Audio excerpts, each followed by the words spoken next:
Good morning. Good afternoon. Um, this is Patrick from Eight Questions with Have Cheetah Will View. The cheetah is floating around this evening. There could be a cheetah sighting. He might come by and say hi. He is a Texas Chainsaw Massacre kind of cheetah. Uh, and speaking of that, we will be talking to filmmaker Steve Merlo, who's sitting right beside me. We're going to be talking about the Sawyer Massacre. Uh, and that is, if I'm not mistaken, I do believe that is a prequel to the Texas Chainsaw Massacre. Um, Correct. Steve is a huge TCM fan, and we will be talking about his love for the franchise and see what got him to make his film.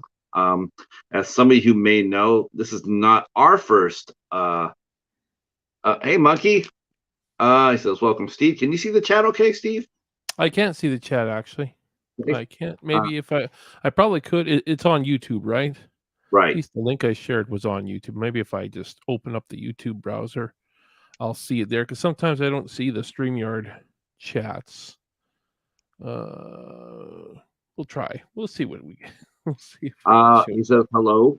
As some of you may know, this is not our first encounter with the Sawyer Massacre. Um, we interviewed one of the stars of the film, Bailey Herrington, a few weeks back, and so now we're talking to the man who's done the film. Steve here. He's also has directed it, wrote it, uh, but not the cinematographer, right? I'm not the cinematographer. Not No, the cinematographer. no. We Uh, had a wonderful cinematographer named Charlie Brady, who also did the cinematography on Voorhees Night of the Beast, another fan film that you may have heard of. So we were lucky enough to have him come from Arkansas down to Texas to do all the camera work for us. now, I'm fascinated by that. Because would you describe yourself? Because there are a couple of super fans in our community. There's a couple that are just massively huge fans of the Scream franchise. Uh, Hi, Loves. How are you? How are you? Glad you're here. Um, Hello. there are a couple of what I call super fans. I mean, that's what they do. They live, eat, and breathe their franchise, or the Scream franchise. Is it safe to say? Would you say you're a super fan of the TCM franchise, or was this something that you wanted to do as out of respect? And have you ever done anything other than the TCM franchise? As far as fan films go, no, I have not.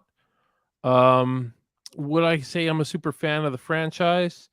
No, I couldn't say that actually. I really couldn't say that I am because if I'm being totally honest with you, I only really love the original from 1974. I have some of the other ones are okay to me, but nothing ever comes close to that 1974 original. Our film won't come close to it, but I felt like I had something different that could go with it. So that's the reason why I did it.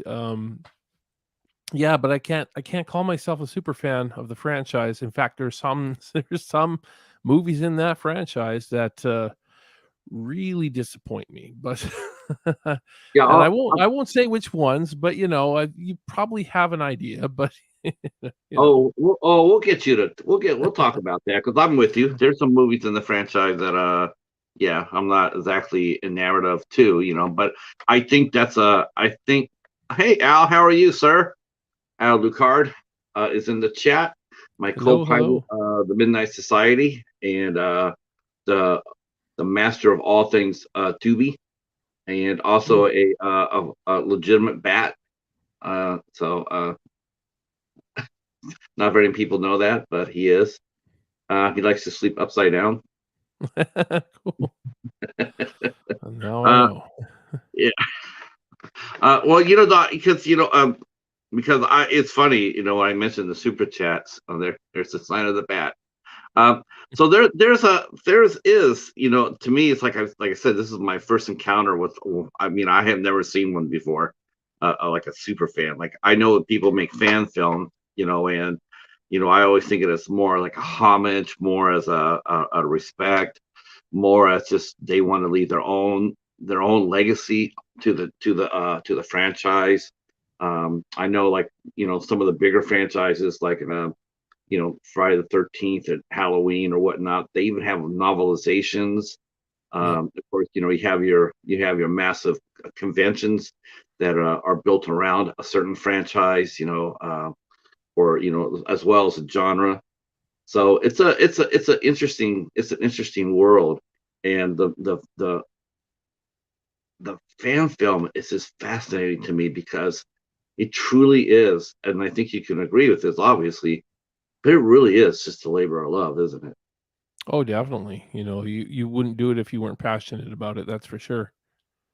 Um, it's just, and we'll talk about that too a little bit.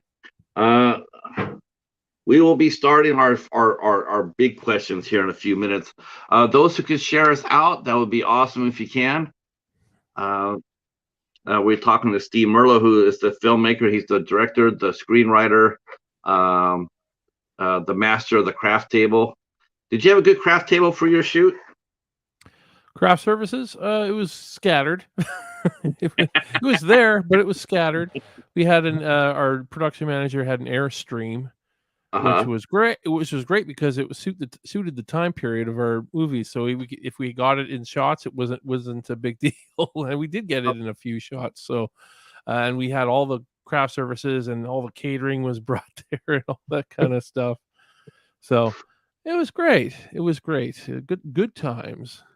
Oh, well, scattered is better. It's better than some. I mean, but I've heard some of the that's one of the fun questions I like to ask some of the filmmakers when they're filming is, how is their craft table, because there are some that are just outstanding. I mean, I know there's one director whose wife, she always cooks at least one meal when they're in their shoot, whatever they're shooting at. That she always shoots one meal, home cooked meal. So the whole cast and crew comes to the director's house and eats at the house. Very cool. It was tough for us because we were out in the middle of nowhere, so we couldn't just go somewhere, and there wasn't an area like they call the circus, where you can just go and meet or anything like that.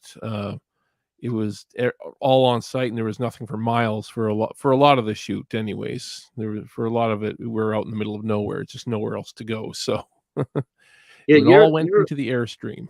you're based in Canada, aren't you? Are you not? I am Western Canada. So the territory definitely. Do you think you got the same feel for as Texas as you did in Canada, or did you actually go down in Texas to film? We went to Texas to film. Okay. We went to Texas. I was not going to shoot it in Canada unless I had $0 to basically film it. But and there was a time I thought I could possibly shoot it in Canada because it was expensive to go to Texas. It was not cheap. No. So so there was time, but we've been crowdfunding for well over a year now, and still have a crowdfunding up for post production, and it's doing fairly well. We've hit 62% of our goals, so I'm happy with that. Um, but if we didn't raise a certain amount, it was like I'm going to have to shoot it in Texas, and thank God we did. It was still very difficult, but we made it through, and I think we filmed something pretty special. I love the franchise. I mean, you have to pay. Me and Al, we did our deep dive into the Friday the 13th series that we just finished last Sunday. We Oh, went cool. through every single film and talked about it in depth. And it gave me, I like horror films too, obviously, but it gave me a whole new respect for the movies because I haven't seen them in years and decades. I hadn't watched a single Friday the 13th movie, and I couldn't tell you when, other than Jason X, uh, in decades. So when we went in and looked at it, it made me really appreciate not only what Friday the 13th was, but it made me appreciate the movies that came before it that opened the door for it. And the two films that come to your mind immediately, when you think about the slasher film genre, the two films that really come to mind is Psycho and Texas Chainsaw 74. I mean, those, it's like Psycho was the granddad, and Texas was the father. Everything else that That came makes sense. after it, everything else came after it owes to those two movies. To be honest, Texas Chainsaw Massacre '74, even today, is still one of the most disturbing films ever made. It Oh, really I is. agree. I don't care. I don't care if it's almost, what's going to be 54 years old, 50 years old, 48 years old. Yeah, You getting put that close. on Yeah, movie, 48. you match that movie to anything going on today, and you come out of it and you try to tell me with a straight face that movie didn't shake you a little bit. Oh yeah, it definitely shook me. Yeah. It Um, still does. It still holds up. As far as I'm concerned, it still holds up. there's a lot of movies. Some of the older movies are like that. Like I Spit on Your Grave. Still to this day, you watch that and you come out of there and you're just shocked, and you're Yeah, just like, yeah, that's an amazing thing to happen. Like I will say, as much as I love the Friday the 13th movies, me and Al, I never came out of a Friday the 13th movie except for one. There's one movie that I came out of that I was like shaken, but it wasn't because I don't know if that was. I guess it would be. There's only one movie in the franchise that just absolutely got underneath my skin and stayed there. Um, and for different reasons than Texas Chainsaw did. Um, and I saw Texas Chainsaw 2 at the theater, and you know, there's a couple of really good scenes in that movie, but it didn't have the impact as the first one. It was a little bit too I can slick, agree with that.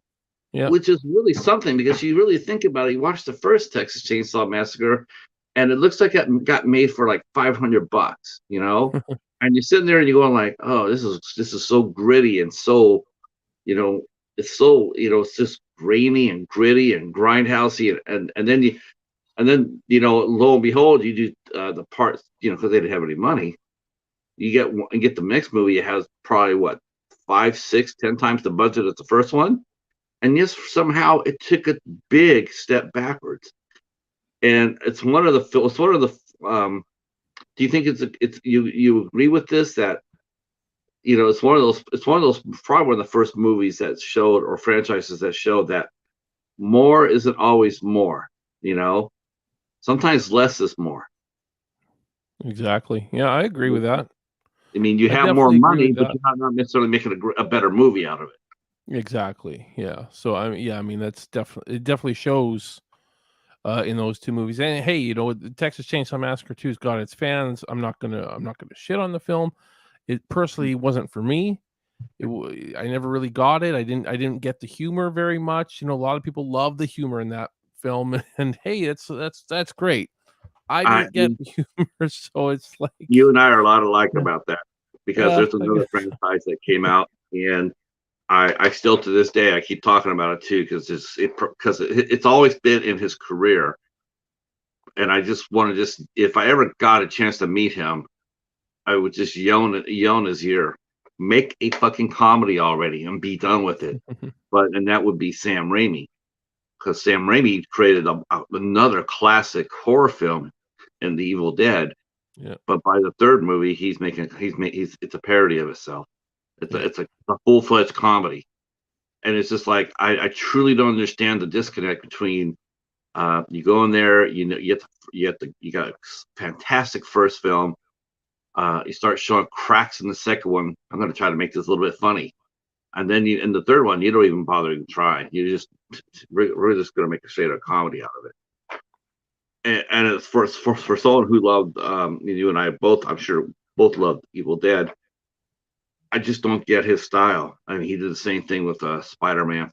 Spider-Man. He made Yeah. the first two movies were outstanding, and the third one, the middle of that movie, it's just like I'm just lost. I'm completely lost. I'm like, what is this? Why would you do that?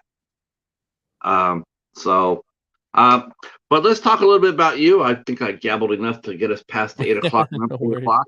All right. Woohoo, or 9 o'clock. 9 o'clock. So tell us a little bit about you, Steve. Where were you born and raised at?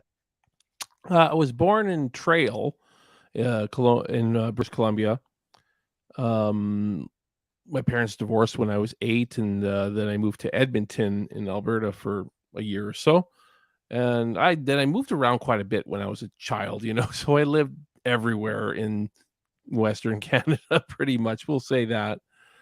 That would take forever to go through every single town I lived in. I live in Kelowna now. That's where I live now, in British Columbia, and I started out as a professional musician. That was sort of my thing as a teenager, to become, a rock star. You always think you're going to be huge, and of course you don't, and that's Yeah, okay.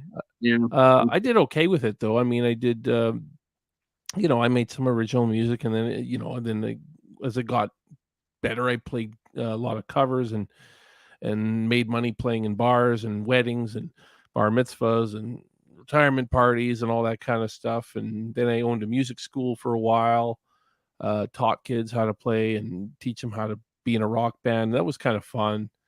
And I don't know, I just needed a change when I hit my 30s. I was like, I want to try something different other than music. And when I met my now wife, Rama, when I met her and we were first started dating, I always told her I was kind of interested in filmmaking. So she said, "Do it then." So, now, had you that have a was it what's now? that? When did that come by? I mean, when did you start thinking you wanted to try to film?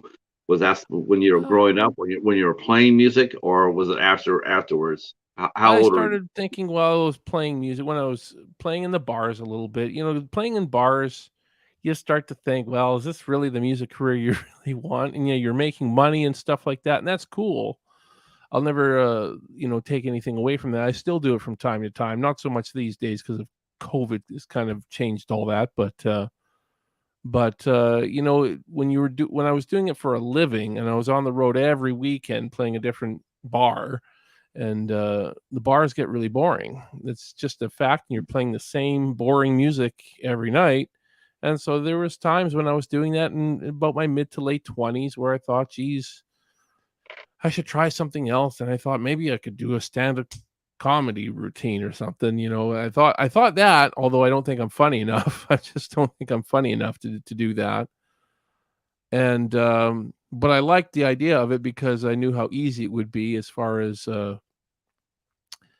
equipment goes and stuff like that. How much money do you have to put into being a stand-up comedian? A microphone, sometimes, so that always seemed like that's what I should do, but I just knew I wasn't funny enough to do that. So I always had filmmaking in the back of my mind. And, ever since I had seen the 2003 remake of the Texas Chainsaw Massacre in theaters, I kind of started having ideas for what I would do for a Texas Chainsaw Massacre film. And, eventually, though, that idea became a story. And when I met my wife, she's like, put it into a script. And I did.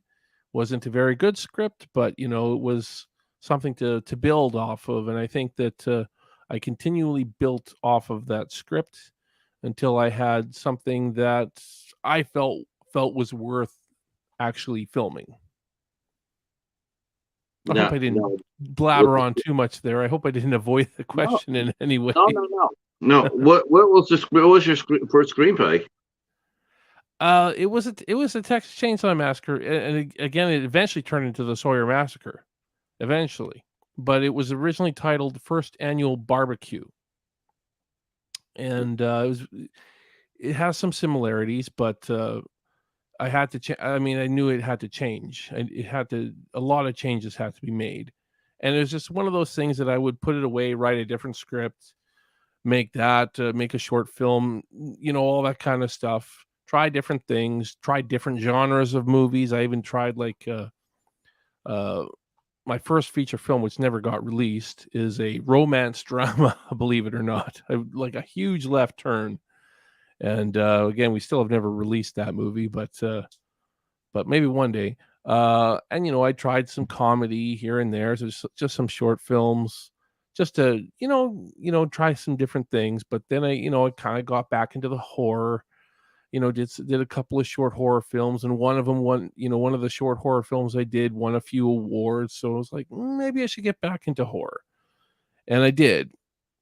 And I haven't looked back ever since. I went back to my Texas Chainsaw Massacre fan film screenplay, mostly due to popular demand. People were talking about me doing it again, and I was reaching out to other people in the industry and giving me pointers and all that kind of stuff. So I took a lot of advice from people to get this film, to get the script up to par, and to go ahead with like pursuing it as a film, and making an Indiegogo campaign and all that kind of stuff. Well, it sounds like to me like you're more of a filmmaker per se than you are a a filmmaker. I mean, you'll do you'll make a movie regardless of the topic. That's a filmmaker. I mean, you're not just you're not pigeoning yourself into just doing horror. That's I didn't know that. That's I thought interesting it to was good hear. to try anyways. I don't know. I don't know if Well, if, I think if so that stuff too. turned out so well, but Well, I think I again, none of that stuff has been released yet. So the one comedy I did was kind of I actually didn't even write the script to it. I came up with the ending for it, but I didn't write the script. But he has yet to release the film, the actual screenwriter for that, and he has all rights to the film. And I thought it turned out pretty good. I did the score to it as well, and I was like actually really proud of the score. I wasn't so proud of my directing so much on it, but I thought the score was good. And I showed the cut to my wife, and she really liked it. I just hope he releases it someday. I don't know why he's not releasing it. I really don't get it. But are you still, do you still have communication with them? I think I have his email somewhere. He's not on social media anymore. I don't know. Kind of disappeared off the off the earth, and that happens. It happens sometimes. It's that's Yeah, okay. there are, as you know, there are a lot of times a movie will, one of the things that we hear a lot is, someone will sit there and say, I did a short film or I got cast in a feature film, and it didn't get released or the project ran out of money, and it just like died half, three-quarters of the way through. Nothing will ever happen of it. I've heard some artists will tell me I did some of my acting on a movie that never got released. It's just like it sort of sucks. Yeah, I Oh, mean, there he I is. don't know. It's Hey, John, how are you? hey, there's our buddy John. Uh, so how was horror? When you were growing up, I mean, you obviously, was it safe to say that music was your first love growing up as a teenager, right? Or Yeah, it's safe to say that. did you watch films as well? I did. I never, when I was growing up though, I never thought of myself as ever getting into filmmaking. I never thought, oh, I should make a film. I mean, in high school, I think grade 11 or something like that, in acting class, we had to make like a short little film thing. And, so I worked at that with a group of people. We did just a real short thing, and I was barely even in it. But that was kind of when I knew I had the story writing ability, because we had this really tiny short. It was like a mafia type of story, two brothers in the mafia that, anyways, and and What? after Did we you have a did car? that, Did you have a car? Did you have a car in this movie? in that, no, we had nothing. We had there was no budget for that. It was a handy cam, and Uh, we barely even had any decent costume. I think we were able to get one. Somebody was able to find one like authentic Italian. Those hats? What are those called again? The uh, Italian ones, mafia Fedora? hat. We'll call it a mafia hat Okay. from the old days. We Oh, were able to get that. I love the '70s, man. The '70s were awesome for a mob, because they had those Oh big yeah, ass cars, the oh Lincoln yeah, Continentals or whatnot, the Cadillacs. Call yeah, them because in the '70s they didn't like using the word mafia a lot, so they always used the word syndicate. So every time you see yeah, one of those movies, you sit there and say, "Oh boy, this is a syndicate movie." yeah. so many movies on, Joe's going to take on the syndicate. It's like, Yeah, that's right. so I mean, what was the first horror film that you saw? Or I guess in general, what was the first movie that you saw that you sat there and said, I think I can do something like this, or like I at least like to try.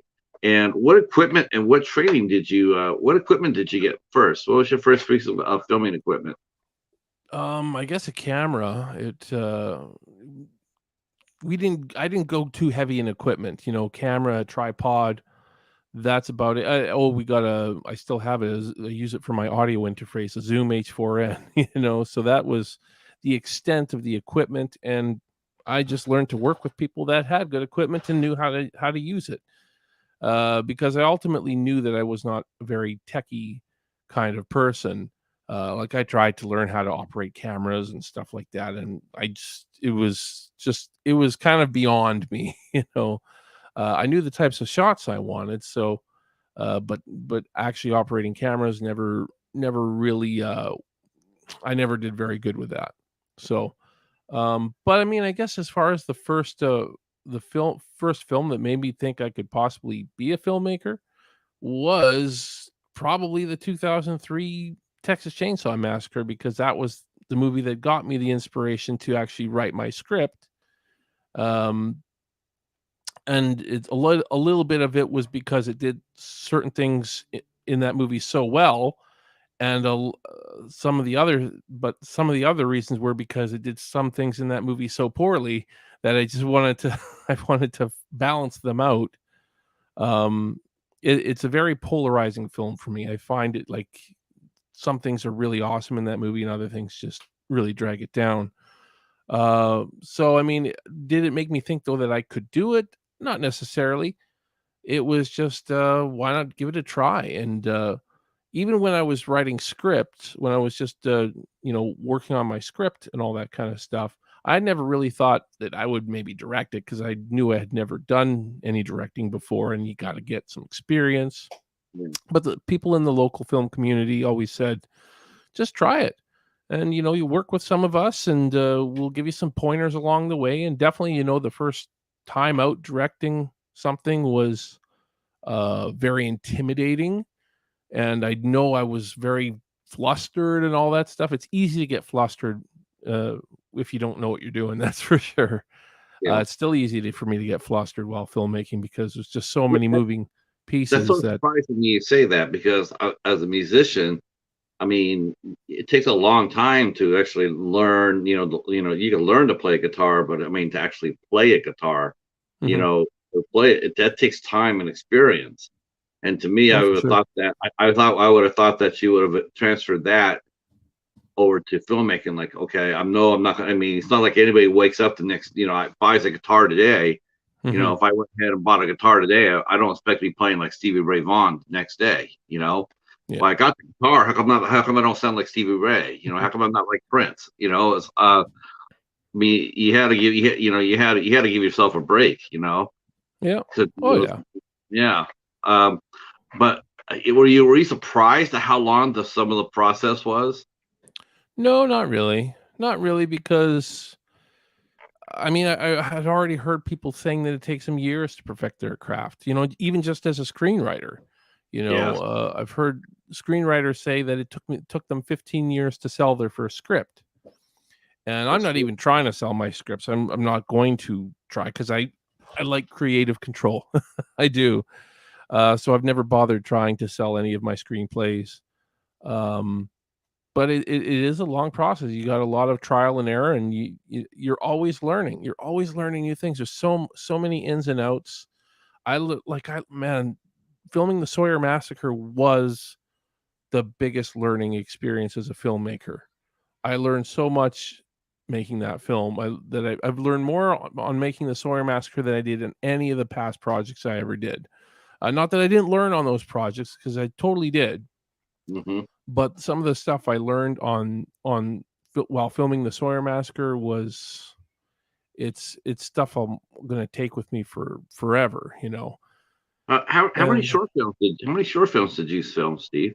oh, oh man, it's Have to think about that. While That have you're been thinking, released, that have actually no, made it to why online you somewhere. no, just filmed it because while you're thinking of the answer, uh, I think short films are such an awesome a learning tool for filmmakers. Oh, they are. I They are. advocate so much. I advocate so much for people to learn how to do short films. Um, oh, thank you so much, bud. I hope you feel better. But thank you so much for stopping by. I appreciate that Thank so you much. so much. Um, yeah, because I think short films are definitely the way to cut your teeth. I mean, that's the way, I think coming out. I mean, would you say that, if you had to, look, if you had to do it over, would you have done your short films versus doing the Sawyer Massacre right off the bat, or would you rather done the short films first, then you did the Sawyer Massacre like you did here? What do you Yeah, think? I would rather do the short films first because you got to learn. If I had made the Sawyer Massacre as my first ever film, whether I had the money or not, um, the same budget or whatever, I just know it wouldn't have been as good. It wouldn't have turned out as well because I didn't have the knowledge. I didn't know all the ins and outs of filmmaking. At the very beginning, the first time I made a film, it was just try to get the location, book some locations, book some actors, and show up and shoot. But it's not that simple. No. It's not that simple because the first film I ever made was a Texas Chainsaw Massacre fan film, uh, based off the same script, but again, it evolved quite a bit. And we had so many problems with that, unforeseen to me at the time. Actors not showing up, we didn't have time period vehicles. So we just used my wife's Prelude, and I don't know. I didn't know what I was doing. I didn't have a shot list. I didn't have a schedule for the day. It was just a lot of stuff that you need to have in But order to Doc, make something good. but you mentioned something I want to touch back on that I thought was rather cool. Now, what city were you in when this all happened? Edmonton? Oh, no, I haven't lived in Edmonton since I was 8 Uh, or 9. 9. what city were you in when you first started? Filmmaking? Yeah. Kelowna, where I live now. I've lived here for many, many years now, over 20 Yeah. years. So, Now, the film, you mentioned something about a film community when you were yeah, first starting out. What city was that in? You're in that's in Cologne? Kelowna, in my general area. We call it the Okanagan. So there's a few cities in the Okanagan. I'm kind of in the middle city of all of them. Now you have a local film community, and that's amazing. And you went to them and you talked to them. I hear that a lot of questions that a lot of people ask is like, how do I get started? How do I get started? You've been inside the acting rooms, the director room groups and stuff like that, and Facebook and whatnot. Oh How yeah. many times, if you had $1 for every time you saw somebody in one of those rooms, those groups sit there and say, how do I get started? You would have had enough money to do 4 or 5 Sawyer massacres because Probably. that's a common question, right? And it's Yeah. funny because it's funny. It's like that's the one question I get. I get asked that. It's like, well, the best thing you can do is to find your local your local community, film community, live theater community. Gotta make sure this is Rick's here. I think this is Rick. Let me see. Got to see if it's really him.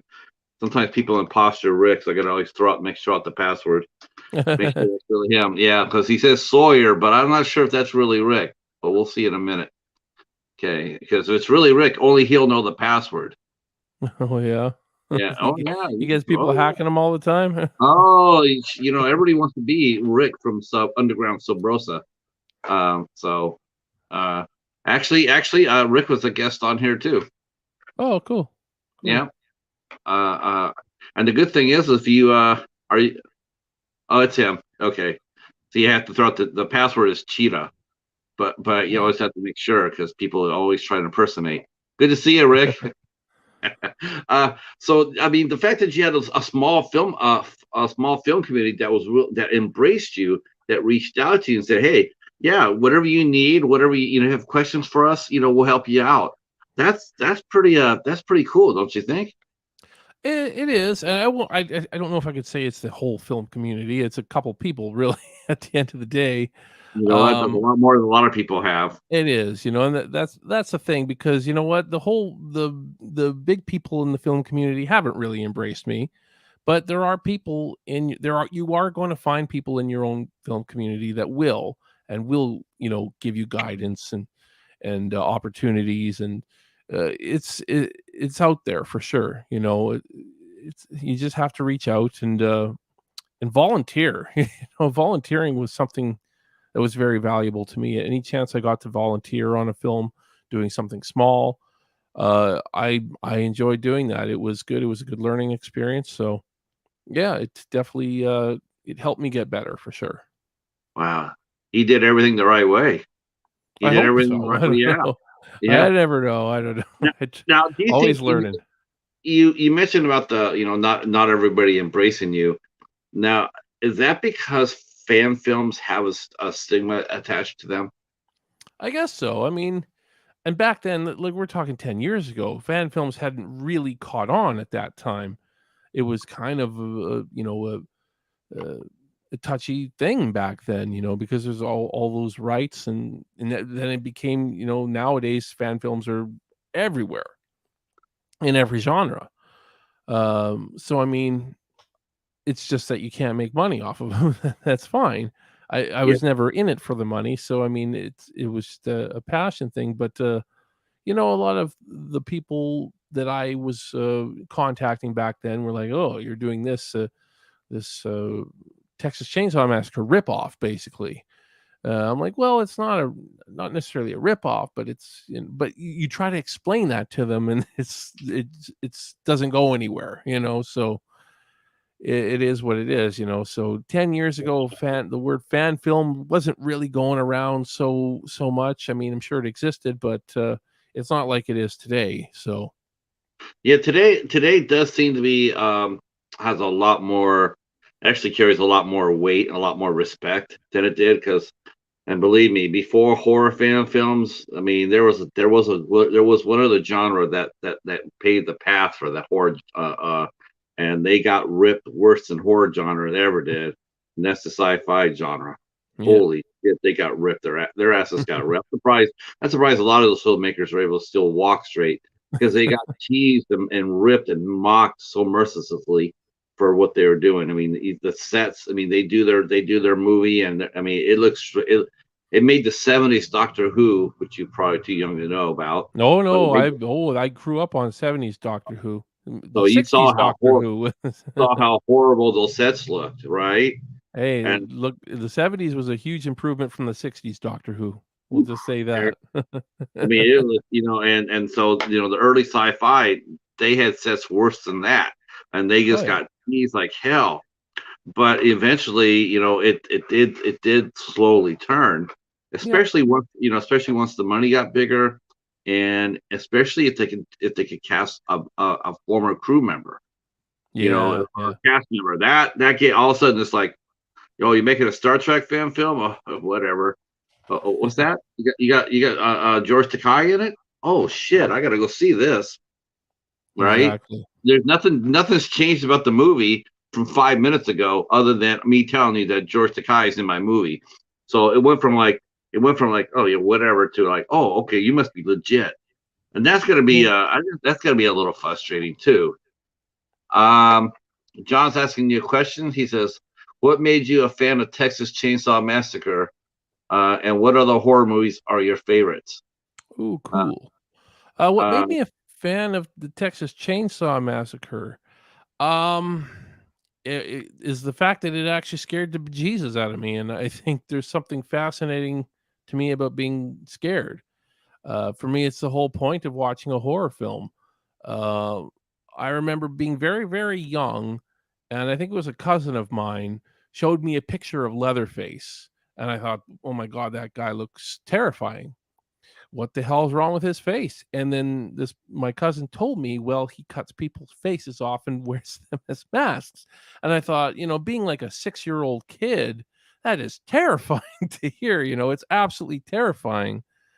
And that always kind of stuck with me. And I knew I was always too at that age. I was way too young to watch a scary movie like that.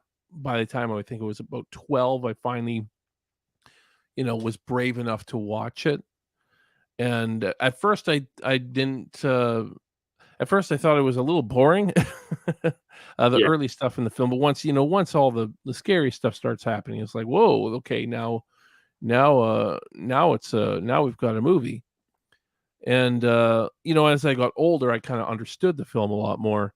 And I think that's was as I got into my 20s and stuff like that, that's when it became my favorite film of all time, or my favorite horror film anyways. Because I think it did so many impactful things in its narrative that was so relevant to the time. Again, being a product of its time, and I wasn't around in the 70s when it was made, and I didn't really understand all the cultural significance that it had. But Right. I learned to respect that. When you study a little bit of history and what was going on at that time with the Vietnam War and Watergate and blah blah blah, and it's and how it was such a reflection on that. You learn to appreciate the movie just that much more. As far as other films that really inspired me, also from '74, Canadian film Black Christmas. Canadian American film. It's kind of both. It's filmed in Canada. It had a lot Right. of Canadian actors in it, but ultimately it was an American director. So, but anyways, Black Christmas is a huge inspiration of me. The original Halloween, uh, love that. I love a number of the Halloween films. I get flack for it, but I love Halloween 3. I love Halloween 3 Season of the Witch. Halloween 3 is my favorite. Oh, there you go. That's my There you favorite. go. That's my favorite of the I'm franchise. also a producer on a Halloween 3 sequel called I The think Third Channel. I think Halloween 3 is gonna be a major component in Halloween Ends. I Major. could see that. I could see it. You never know. You never know. But yeah, I think I'm a associate producer on a Halloween 3 fan film called The Third Channel. They begin filming in I think 5 weeks. I'm excited for them. I've been doing some consulting with them. That's going to be a really cool film. That's going to be really cool fan films. I'm excited for them and happy to be a associate producer on that film.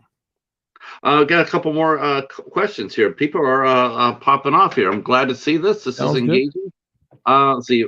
Rick's mentioned he can't wait for the Sawyer flick. He's been on a relic marketing rush. Yeah, I know. I've seen him on everybody's live stream. I know he's out there. He's pushing it hard. I totally. Yep. Um, yeah, I'm gonna get to that question too, because I'm sitting here. I'm talking to a film distributor, and I just got questions about that. Rick's mentioning Texas Chainsaw Massacre is his favorite mainstream franchise. You know, because Rick's extreme. Um, Rick, who would win between Leatherface and Headless? I don't know. I'm fascinated by that movie. I still gotta get it. I see John's mentioning your passion for the genre is refreshing. Thank you. Monkey has a question for us. Um, agreed, Rick. It says question for Steve: Is Leatherface bi? That's an interesting question. What is your heroine's favorite food as well? And what do you think happened to Jessica Biel's character in the remake? Oh, You know what? It's lots of really questions in there. you know what? I I don't think I've ever had anybody ask me a question about a major icon's sexuality. But you know what? I think maybe that's something that is something to think about and to discuss. it's possible. It's I mean, possible. I yeah. didn't, as far as what I wrote in my film, I didn't write the character that way, but I didn't write him the other way either. I always So thought they were asexual. I didn't think that they were one way or the other because they're killing one way or the other. They didn't care if they killed a let's male or a I will female. say this. I did touch on it slightly. I don't want to spoil my film for you. So yeah, I never touched on any character's sexuality, although I did touch on a certain theme that could make you think one way or the other. But again, I don't want to spoil anything for you in our film. Right. What else was in that question? Oh, Jessica Biel's character in the remake. Well, I know that the original cutter of the film had her as an older person. She took the kid and said that Leatherface got away or something because she cut his arm off, and the person they found had both arms or whatever. By the way, that was one of the things I really hated about that movie was the fact that Jessica Biel cuts Leatherface's arm off with about 3 or 4 hacks with that meat cleaver. When you think about, how big that arm is and Jessica Biel, I mean, you can be pretty Yeah. strong, but it's going to take you hours to cut that arm off probably, Well, Just saying. unless you saw some cartel videos, which yeah, she saw some of the drug cartel videos from Mexico. Yeah, she probably get Probably. off pretty strong. Yeah. Uh, uh, yeah, I saw Texas Chainsaw when I was 17. I was 17 when I saw it, and I was in high school playing football, and one of the things that coaches used to do was, we have a meal together, and then we go back there, and then we watch a movie together. Team shit, bonding the team. And I remember watching the Texas Chainsaw Massacre for the first time, and we're sitting in there. And, you think about it, you got like 60 or 70 rowdy teenage kids, boys in there. They're all fired up for the game and whatnot. A horror film is just what you want to, put on, right? Yeah. Oh my God, yeah. So But Monty also said in his question, I better answer this as well. What is your heroine's favorite food? Who says that there's a heroine in our film? I can only say that. yeah, yeah, she could be. There's been times where you know, the the main person has turned out to be, the protagonist has turned out to be the antagonist. So you never know. Um, but I I remember can tell watching you this: the protagonist in our film is a male rather than a female. I know a lot of our marketing has sort of leaned towards this female character as our protagonist, but no, we actually have a male protagonist in our film. Yeah, because I was saying how polarizing this movie was.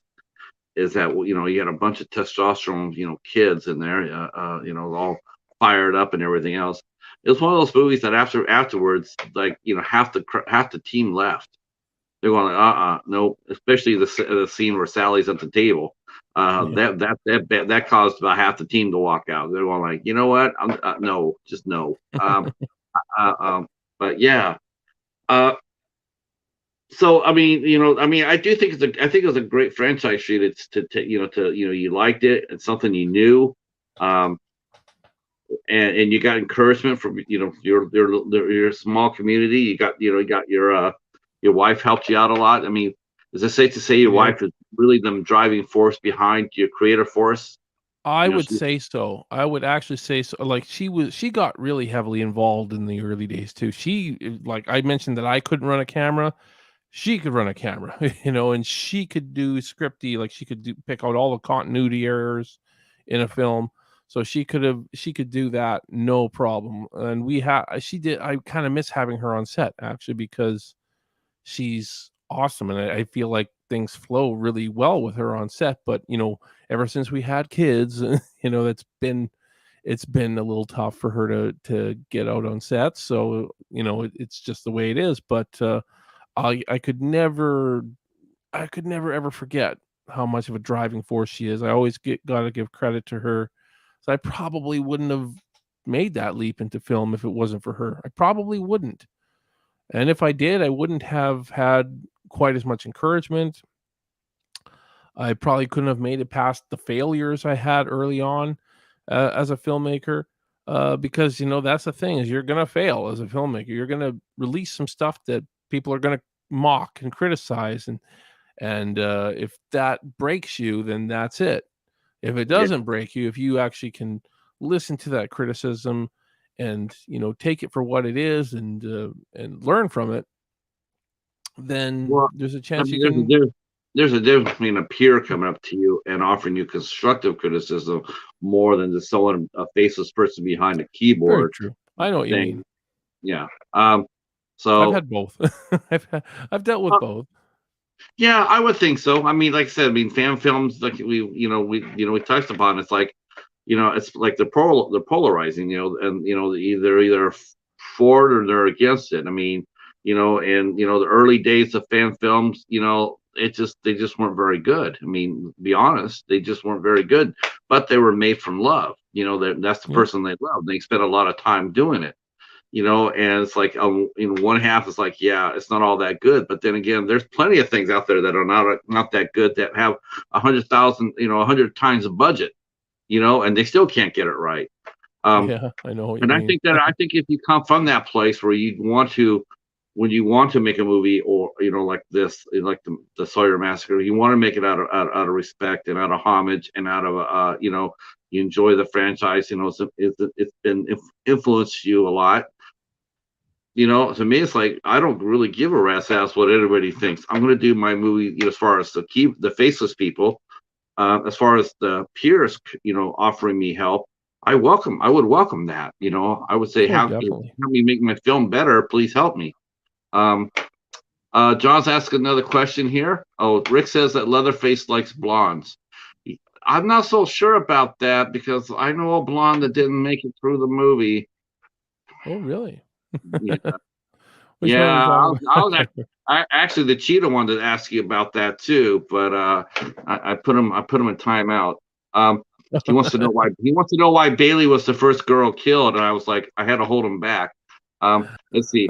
Uh, Leatherface likes blondes. We're going to talk about your casting process too. I want to know Oh that. boy. You casted the film, didn't you? I did. I went through a couple casting directors as well. So, um, but yeah, I mostly did it myself, and kind of referred my casting director friends to give me advice here and there. That was about it. But it was a long process, and a lot of the people we cast originally didn't make couldn't commit to the film schedule, and so we ended up recasting, and it was definitely a tough process for sure. No. Now, I do have a ask. I'm going to ask certain questions. I hope you don't mind this, because I'm going to ask them. But as a fan made film project like this, are you allowed to pay anybody for their services, or do they all have Oh to be yeah, well? you can Oh, pay them. I just can't get paid. okay. I mean, because You can't pay yourself, right? I can't pay myself. The film itself can't make any money, but people working on the film can. So, people did. Do they get paid as well as I want? No. Well, if As well as they should? No. So I mean, it's something. I frown upon it, and people frown upon it, and some of the actors even frowned upon it and left. It happens. The actors that frowned upon the 0 to very low pay, uh, left the project, and it's understandable. It's totally understandable. I get it. In most cases, there was no hard feelings, but these movies aren't cheap to make. Just for me to get it to Texas, was really tough. It was not an easy thing to do. I had to really bust my ass with the crowdfunding to get it there, and I'm still kind of in the hole a little bit. We're getting close to breaking even, but I would like to get over that point so I can pay people a little bit more, because I really am a giving person, and I hate being looked at as that guy that was cheap. I really I hope that the cast and crew don't think that I'm a cheap ass. I feel like I'm a cheap ass. I Anybody do. who's ever worked on independent film before, I mean, I could see that maybe if this is like their first project, but anybody that's ever acted in an independent project like this, they know what they're getting when they go into it. And honestly, Steve, what you're going through, and we've heard, I'm talking about the chat. People have been here with me for a while. We've heard this before too. Oh yeah. People quitting on the middle of the project, they do that all the time too. It has no reflection upon the director. It doesn't. It rarely does. That ever late ever quit. I think It's a lot of the times when that happened, I mean, the fact is we got ghosted by people. So it wasn't so much that it was a reflection on me. They never even met me. The people that ghosted us on set, they never even actually got to meet me. But I think they knew that there was no money involved. So, at first it was, yes, I'll be your transportation coordinator, and then it was, no, we'll never hear from you again. And that's, unfortunately that kind of thing happened in more than one area. But man, it made things very tough. But it's also made you very experienced too. And like we mentioned earlier, it's part of the experience. I wouldn't trade what's happening for you for anything, because it's only going to make you a stronger filmmaker. It I really think will. so. I definitely became a stronger filmmaker through this film. There was so many things I had to think on the fly for, because we didn't have this and we didn't have that. And it was like, how do we shoot this scene with what we got? How do we change this scene so it fits the script? And that made me a better filmmaker. I gotta say, it made me a better filmmaker. It taught myself to kind of not panic, because I think a lot of people would have panicked in some of the situations that we were put in. But I always kind of went back to past films where things didn't go quite as planned. I'm like, what did we do in this situation when this happened? I'm like, hey, we had a creative plan for that. It wasn't a plan; it was a creative idea that made it work, right? And that's what you do when you don't have what you need. Is you come up with something creatively to keep the narrative alive in your story, but it's a little different now because what you have isn't the same as what you have in your script, right? So, Right. I definitely, Uh, like I said, I definitely think this film made me a better filmmaker. I've got a couple of questions for you, and then Yeah. I'm going to get into the teeth of the questions I have, because I have a few for you about this. Um, First of all, we got a question about the T-shirt you're wearing. Is it available to be bought? Are you selling your T-shirt? Unfortunately, not. We sold out of these ones, although, and I'll share the link in the chat. One of our sponsors has made their own custom T-shirts. Let me share it. Our sponsor, Behind the Fiends. That's John Evans of Behind the Fiends podcast. They are one of our sponsors. They have T-shirts available. They're not the same as this, but they're pretty cool. They're pretty cool T-shirts, so go check them out. I just dropped the link in the chat, so anybody who wants to buy a Sawyer Massacre T-shirt, buy our sponsor Behind the Fiends. I just dropped the link to their store, and you I, can go and I get don't. one. I'm not sure if that's going to come through or not. Let me. Let's It see. shows up on my end. I don't know. Nah, might not here. What's the Yeah. the website's name? Behind the what's the name of his store though? I think Behind the Fiends. Yeah, it's just called Behind the Fiends. Okay, hold on. Let me grab it. Did that really not show up in the chat? It shows up on my end. I Yeah, don't know. no, I didn't go up here. Yeah, I think you can't do phone numbers, emails, or Websites. the websites. Yeah, Behind the Oh, really? Fiend. Let's see. Well, it's on my Indiegogo campaign as well. I should be able to drop that. You'd think I'd be able to drop that in them, or is that considered a website too? I don't know. Yeah, they've changed a lot of things. I didn't know that. I knew that before I knew you used to be able to drop your website in, but it just wouldn't link it up until you know what? I can fix this. So, just say hi in the chat. Just say hi. Okay, Don't say anything else other than hi, and then I'll tell you what we'll do. I just dropped hi in there. Okay, good. Now what I'll do is this. I'm going to make you a moderator. And then once I do Cool. that, then you can go ahead and drop all the links you want to. Oh, cool. There you Let go. me know when I can do that. Say hi again. Just say hi again. Yeah. There we go. Oh, I see. It's got the Yep. Now you can drop wrench. any link you want. Yeah. Go ahead and drop any link you want. Okay. Here's the which one is this? Oh, you are now a moderator for this channel. I can just close that. I think that is that's our Indiegogo link, but we're looking for John's store. It's the link is on the Indiegogo link as well, but I'll still see if I can drop John's store as well for Behind the Fiends. Does that work now? Are both links showing there? Both links are showing. There you go. So you can support our Indiegogo if you want to buy something else like a Blu-ray, DVD, or become an executive producer, or you can go to John's store and get some T-shirts. We did both. We got a question here. The monkeys are mentioning this. Question for Steve: if I offered to play a dead body in your future films, what would you think? He wouldn't want any lines. You just want to play a dead body. Want to play dead body?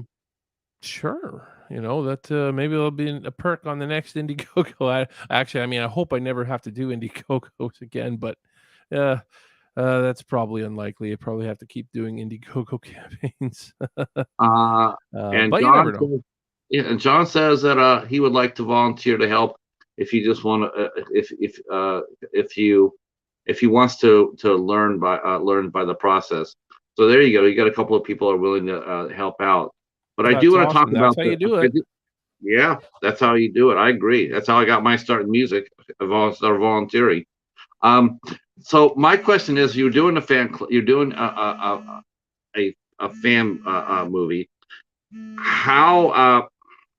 What are the restrictions upon doing a fan film? Well, the biggest one is you can't make any money off of it.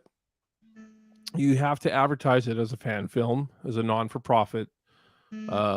I think you do have to have a disclaimer in front of any official footage for the movie, which we've done as far as our trailers go and stuff like that. Yeah, I mean, it's good to ask permission, but the likelihood of ever hearing from whoever owns the rights is very, very, very, very unlikely. I never heard back. I reached out, but I never heard back early in the process. Did you have to go through the who owns the rights to Texas Chainsaw right now? Is it Paramount or Lionsgate? It's actually it's actually different now, I think. I don't know. It's actually a big confusion, but I mean, technically Kim Henkel owns the rights. He's the rights holder, and he's kind of leases it to companies, and he leased it to Legendary, I guess, for their new film. But now it's like, does Netflix own the rights, or I don't know, because Netflix distributed it, I guess. So because I heard Lionsgate had it, and then they had it, but they lost it. Yeah, I think they turned around and gave it to Netflix. Well, they gave it to Legendary. They gave it to Legendary. Now, okay. I think Legendary is all on its own, right? It's its own studio, because I know they've done work with Warner Brothers in the past. Yeah, I think they typically distribute through Warner Brothers. Okay. So they make their film and they would give it to Warner Brothers for distribution. So now, did you have to write a formal letter to Legendary or to Mr. Hinkle and sit there and say, "Hi, I'm Steve Merlo. I want to make a." How's the film called? I know it's called this. Are they still basically called fan films, or is there a better name for that now? No, fan films. This is pretty much the go-to thing. A fan film.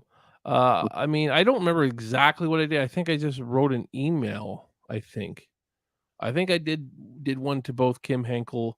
Was indirectly to Kim Henkel, I think, because he's a very, very private person. I think I reached out to his son, Ian, I believe. I could be wrong, and never heard back. And also to Legendary at that time about doing the fan film. So is that what's going on? That must be the reason why fan films are.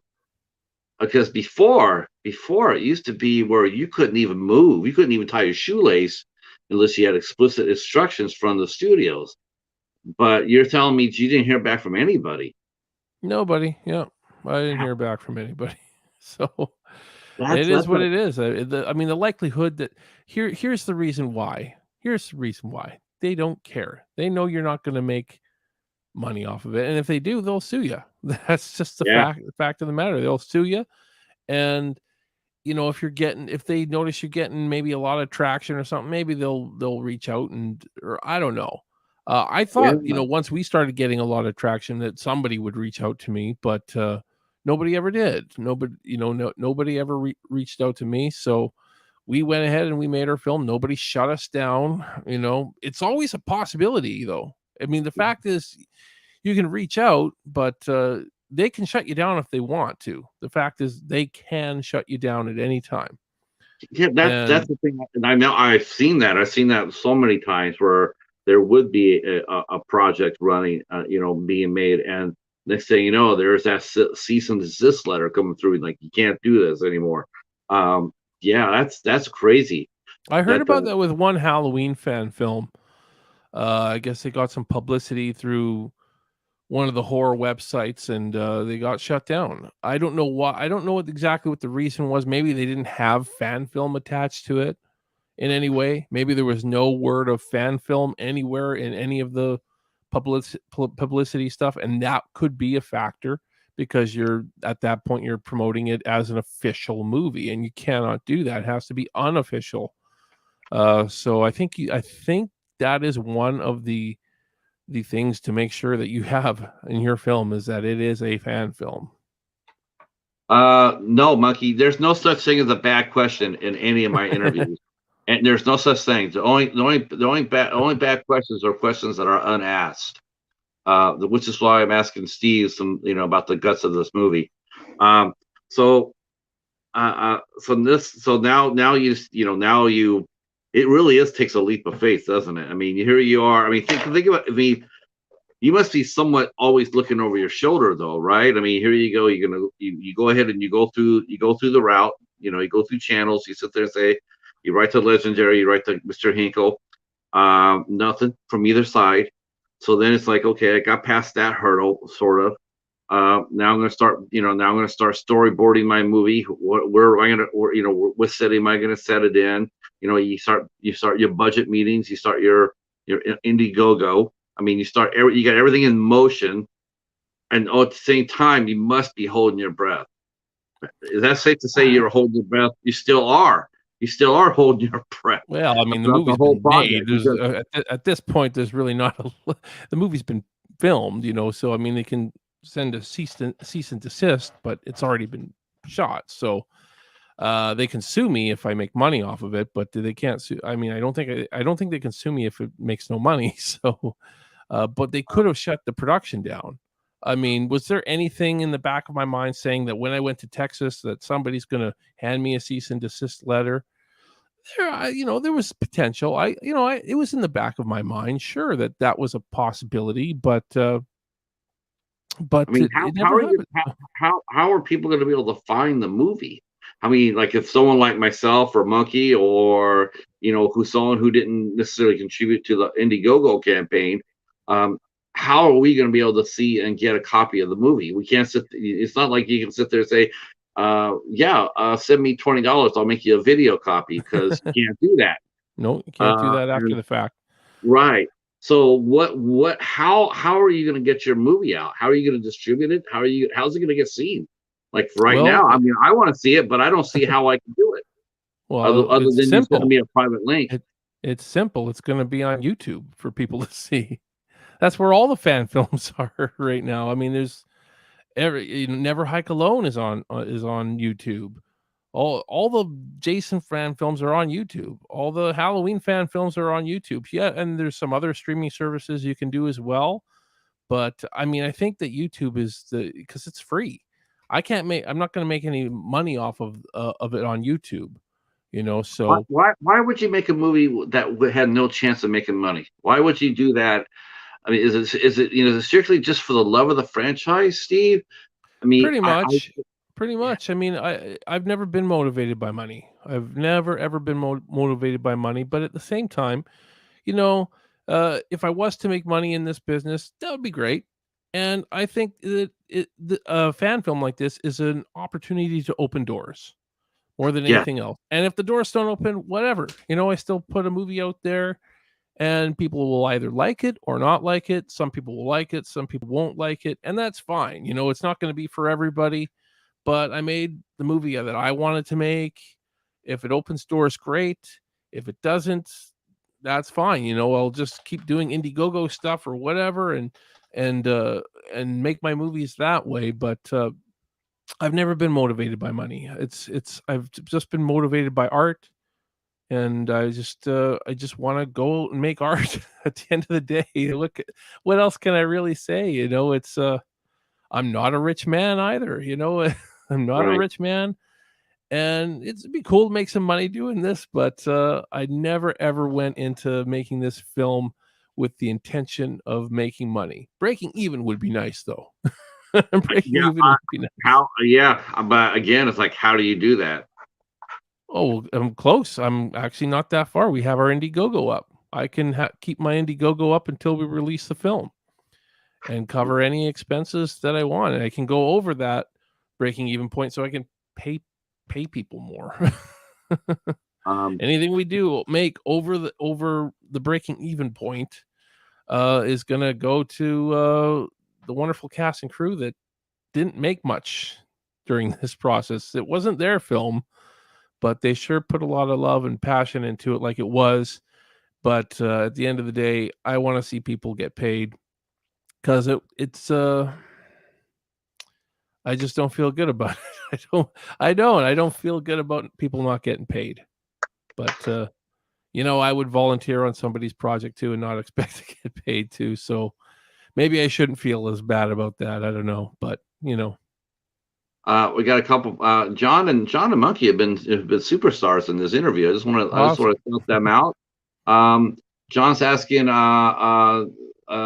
No, you didn't. Like, let me go back up here and address this a little bit more. Monkey, you didn't. Not at all. No questions have ever upset me. You didn't get me in any hot water or embarrass me at all. You're solid. It takes a lot to do that. John, is dealing with the politics of studio a downer as a filmmaker? I don't know. I think it's the big of the pitch. The getting the financing is the downer for a filmmaker. Well, I mean, he's talking about studios here though too, and I've heard enough horror stories from studios that really makes me not want to get involved. I really want to do things on my own terms. And you don't really have that luxury when you're working for a studio, whether you're a writer, director. I mean, you can have a little bit of creativity, but at the end of the day, the studios are really the executives at the studios are really the ones making the film, because they're telling you what to do. You're a puppet for them, essentially. Look, you think about any director, any young director that's making a studio film these days is essentially a puppet. I hate to say that, even experienced operators are puppets. I mean, you got, look what happened to, look at J.J. Abrams in Avengers, or Josh Weldon in Superman versus Batman, or vice versa, whatever that was. You got a lot of these directors that are sitting, these execs are sitting on their shoulders, and you're talking about experienced operators. You're not talking rookies or directors with one or two movies underneath their belt. I think the bigger the budget you get, the less control you have. Yeah, that's for sure. It really is. It isn't just for young filmmakers. It's for experienced ones as well. No. But unless you're maybe Steven Spielberg. I mean, he's I don't even know probably about that the only. I don't know. He still seems to have a lot of creative control. He's always had. He came in at a good time. I'm not gonna say I love every Steven Spielberg movie, because I don't. He's had some ones that sure other people will like, but are just not my cup of tea. But he's made every kind of film. And I think that's the true filmmaker again. He's made every kind of film out there, and it shows that he has he has that ability to do that. Has he ever had any studio interference? Oh, probably. Of course, sure. Especially in his early days, but definitely not to the extent of what you've got today. No. I was just thinking about about the because most of the young filmmakers filmmakers I chat to here in the series, it's always been the financing. It's like, especially since I deal with mostly indie directors, and so they don't have to have that studio interference. So, when I ask them what's the hardest part about making a movie, and it's always, what's the hardest part is making the pitch. It's making the, getting the financing. It's always the hardest part.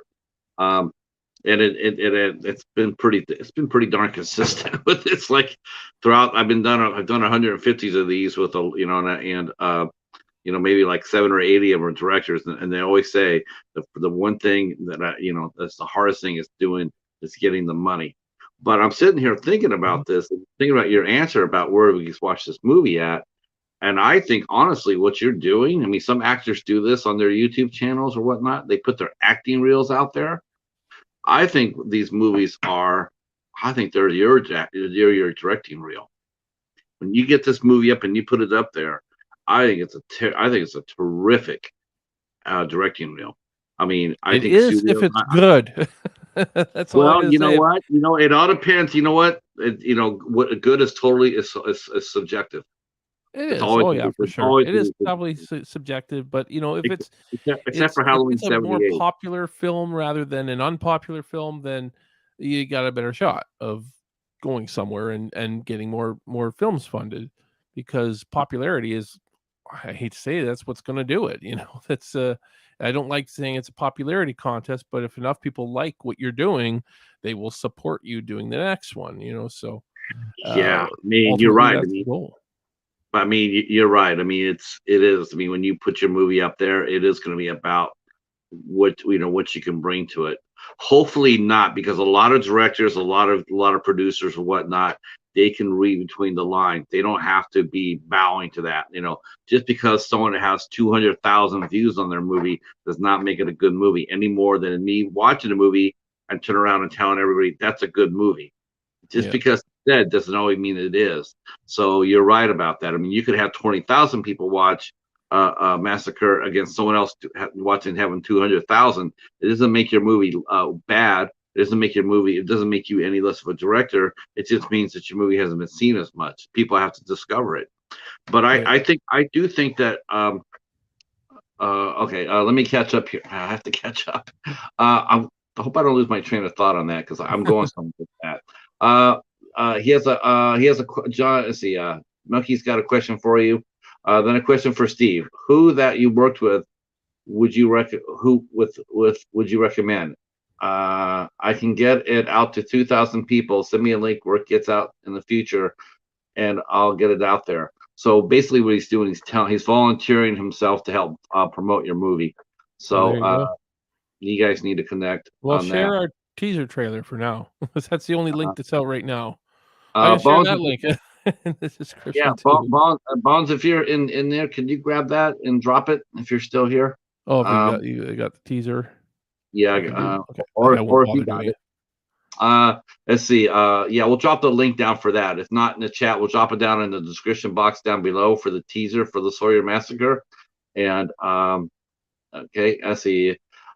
John's asking, is there more freedom now in the indie film scene than any other time previously? You know what? I don't know if it's Probably, freedom, yeah. right? You think that is it freedom or is it or I guess it would be opportunity because I, everybody's making movies now.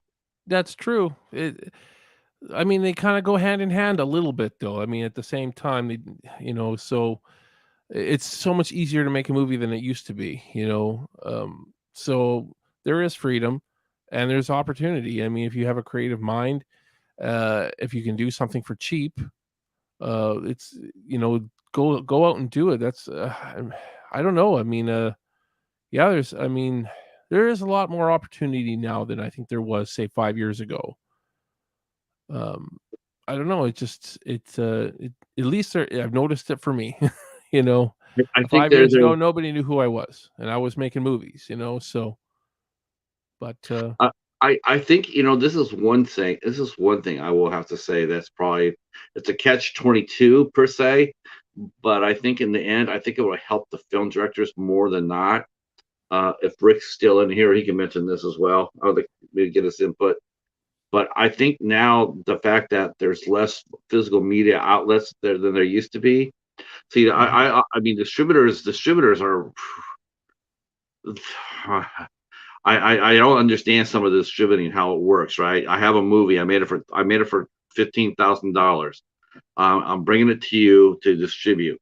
I truly don't understand how any distributor can turn around and with a straight face look at the filmmaker and say, yeah, okay, so it's going to cost me $30,000, $40,000 to get your movie out before you make any money back. I truly don't understand that, and I truly doubt I doubt that's actually the case. There's just less outlets to the distributor has that you don't have. There are less. They don't have as many connections that they used to be because they don't have the stores like they used to be. They don't have the magazines like they used to be. A lot of distributors don't even have websites to get it out there. I don't know. I don't know if it's necessarily a filmmaker needs to go to a distributor to get their movie out there because where are they going to put it at? You know, like here's my movie. How are you gonna market it, and where are you gonna put it at so it gets sold? I mean, there's not that many places left. I think now a filmmaker actually has a fighting chance to make money more now than they used to be 5 years ago. Yeah, that's for sure. I do. I think that though I wouldn't necessarily want to sell it out of the back of my car. You know how that Yeah. works. You know the music days, right? You know what I'm saying? Hey, buy my Oh yeah. CD. But I do think there is opportunity for filmmakers now, indie filmmakers now, to make money. There's some creative ways out there to do it. Oh yeah. I just find it really sucks that you make a movie. Let's say your next movie, you mentioned INDIEGOGO project. That maybe you might have to do INDIEGOGO. But if you're doing an Right. original project next time, now you have a fighting chance to actually get out there and sell it and That's actually true. get it Yeah. out. Yeah. And to sell to somebody like me who wants to see it, who wants to own a physical copy of it. Yeah. I mean, I'm a physical media guy. So, I don't know. I don't, it's like, wow, what if I donate?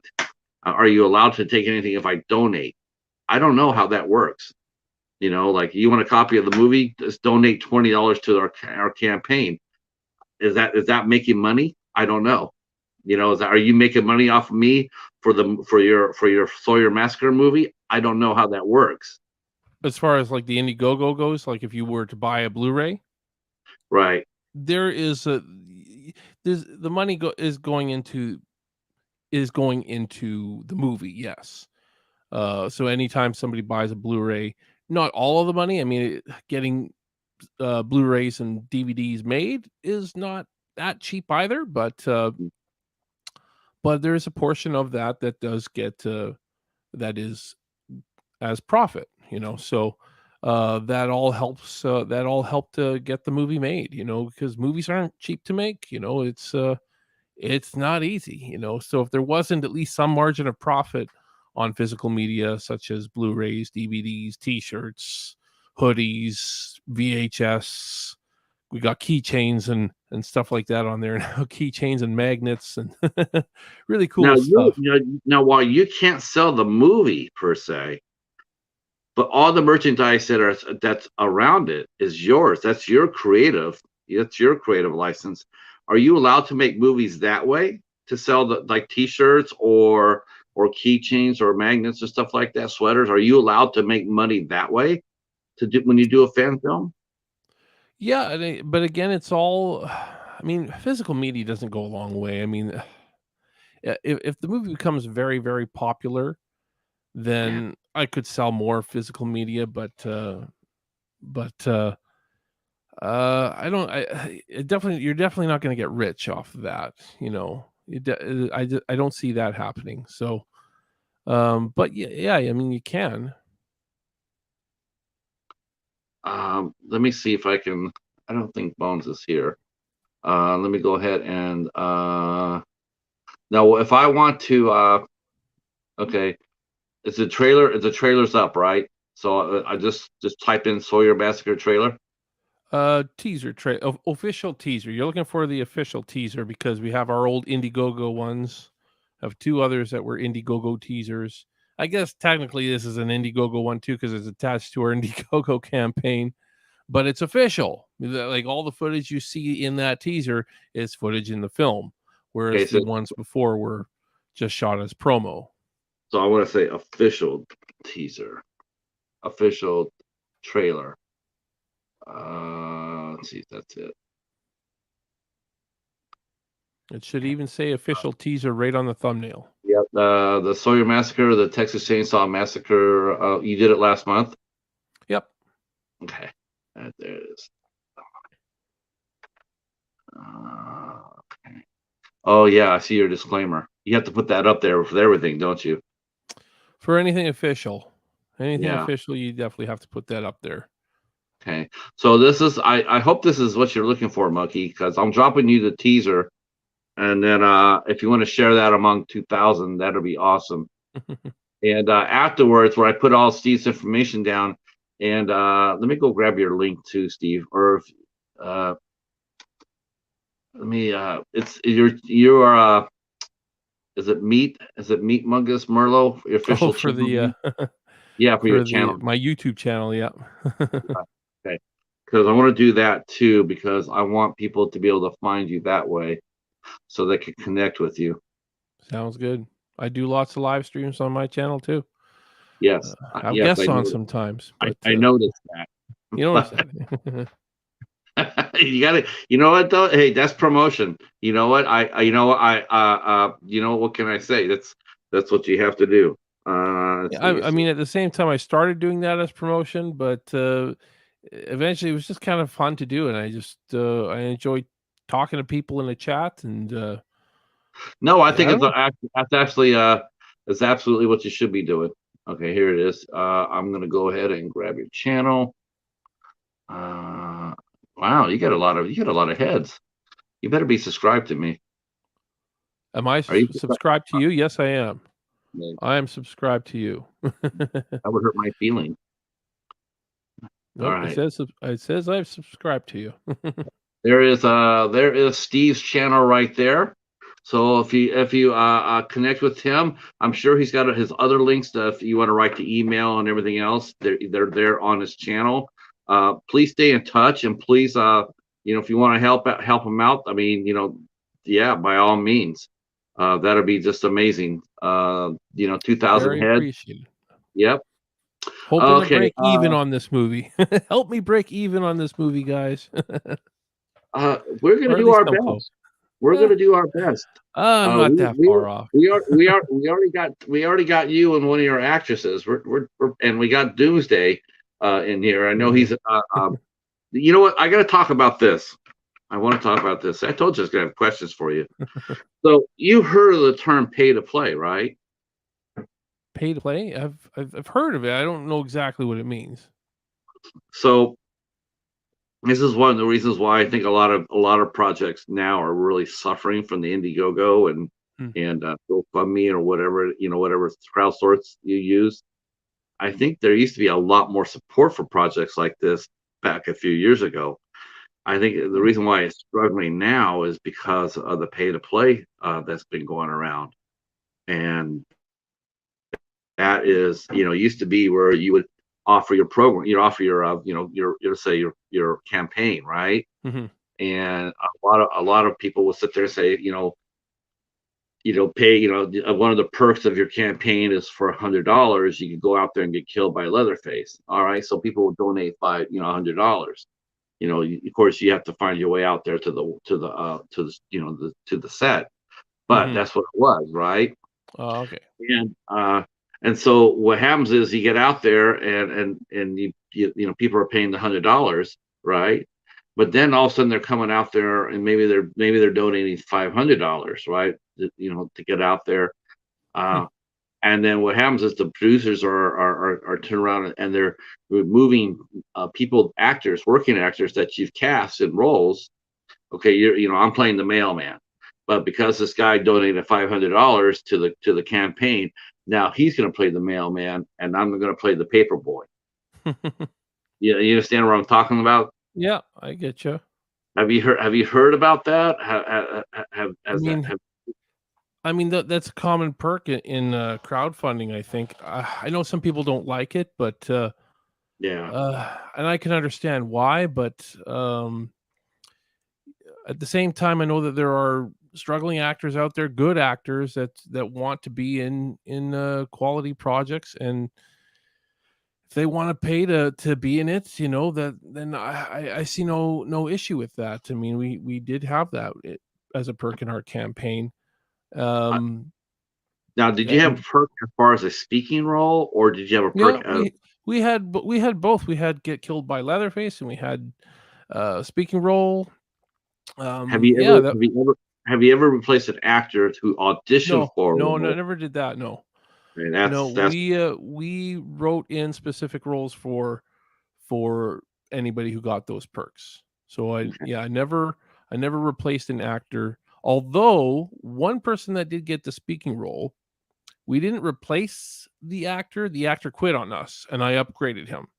It was he basically got a better role in the film. Right. Because other actor moved to LA and he was like, no, I'm not going to be in your movie anymore. So I needed to cast somebody. This other guy fit the role and he already paid for the perk. So he got a better role in the film because that guy quit. And you know what? Quite honestly, if I'm being totally honest with you, I'm glad that guy quit because I think that the guy we got is actually better than him. I won't Right. say who it is or anything, but No. at the end of the day, I found that kind of ironic, but everybody really enjoyed working with this person on set, and he embodied the role that this character was. And so I've never told an actor, no, you're not playing this role anymore, and you're playing this role because this person paid. But we did have an incident where an actor that we did cast quit on the film. We actually had a few actors quit on the film, and that's fine. Um, Right. but yeah, that's the way that worked. And I can understand people thinking that's kind of shady and stuff like that. But Definitely. uh, Definitely. I'm one of them. I've seen it before, so you probably saw this too, probably in music. I mean, did you ever play in a band that had to sell tickets to a show? yeah, yeah, I've done that before. Pay to play. I think that's where it came from. It came from the music, I because can that's see what that. it happened all the time in LA. Bands would have to go out there and sell tickets in order to be able to play a show. And so there'd be a national show come up there, and a club would sit there and say, "Hey, you want to open up for this big star? Yeah, sell me 100 tickets." Oh, okay. And they have to get out there and sell tickets. It's not the band's responsibility to go out there and sell tickets. The band's Yeah, responsibility is to promote. You could go out there and you promote. It's not to sell tickets. The sound sells the tickets. The club sells the tickets.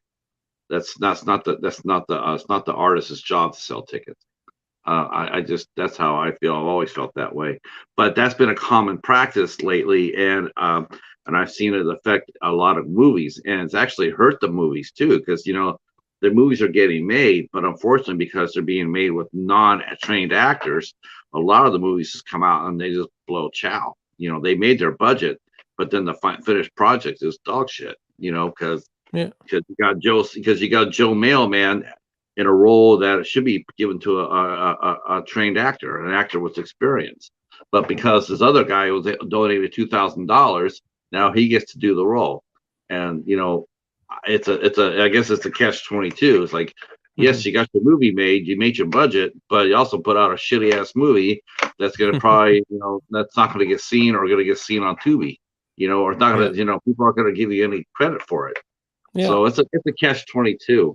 it Um, is. Yeah, but at the same time, I mean, I would never give a role to a qualified actor and you know cast them down because somebody paid money for that role instead. That's not what I'm doing. I wrote in smaller roles for anybody that could be wants to just be a victim in the film in like a montage sequence or something like that. Yeah, So it I, was I, I knew nothing that the first time I taken heard you away. talk, Steve. I mean, the first time I heard you talk on John's stream, I knew And you I would, don't but know what I other had to people ask. are doing with that. I have no idea, and I'm not ever going to try to imagine what other filmmakers are doing as far as that goes. There's been so much drama in the indie horror community lately, and I Oh, try to stay out of it. But yeah. I'll always own up to what I've done, and if and not everybody's gonna like what I've done, and that's fine. I don't know. I want. It's funny because I do a lot of horror directors and whatnot, but I don't know. Because I'm trying to really think hard, and while I'm doing that, I'm going to go ahead and let John ask you a couple of questions. Steve, are you a wrestling fan, and what's your favorite band? And so why? Ooh, the Yeah. wrestling fan, not so much. Was when I was a kid. I was a big WWF back then. Hulk Hogan, Randy Macho Savage. Back then, not so much in my older age. Favorite band, got the poster on the wall, but you can't see it from this, I don't think. Soundgarden. Soundgarden's my all-time favorite band. Mighty, mighty, mighty. Yeah, I love Soundgarden too. Awesome. So let's talk about your casting process too. So because now we already touched upon it, so let's stay there. What do you how did you I mean, you said you worked with two casting directors. Um were they professional casting directors or just people that Yes. did they? Oh, okay. No, So they're professor. They both have websites. One is from Canada, one's from Texas, so I kind of played what both areas. so what happened? You said you had to replace them both. Were they taking you seriously and as far as sending you the talent that you're looking for, or were they just Oh, like I never sending you? replaced them. I'm not sure where you got that from. Replaced Oh, them? okay. No. Oh, you. I Oh, worked did with you? I worked with both of them. They gave you good actors then? Yeah. Oh, yeah. I was very happy with what both of them did for me. One of them tried to get us a really, really big named actor. I'm not even going to say who that is because, but it I'm was sorry. just that. Was it Eric Roberts? No, it wasn't Eric Roberts. Wasn't He, Eric Roberts. he's in everybody's movie. I had to Oh yeah, ask. he is. He's I've in seen that. everybody's movie.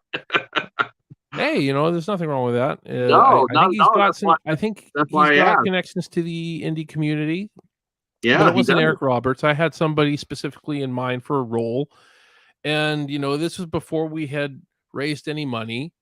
And she made a Oh, valiant effort, and the actor did have quite a bit of consideration before he turned it down. It took a couple weeks. It took a couple weeks for them to say no. So I'm glad they at least considered it. But it ultimately wasn't enough money that we were offering, unfortunately, and that happens. That happens, But we would have loved to have that actor in it, but at the end of the day, um, we got good actors. We got good actors. We got the right people for the roles, and so at the end of the day, I'm happy with what the casting directors did.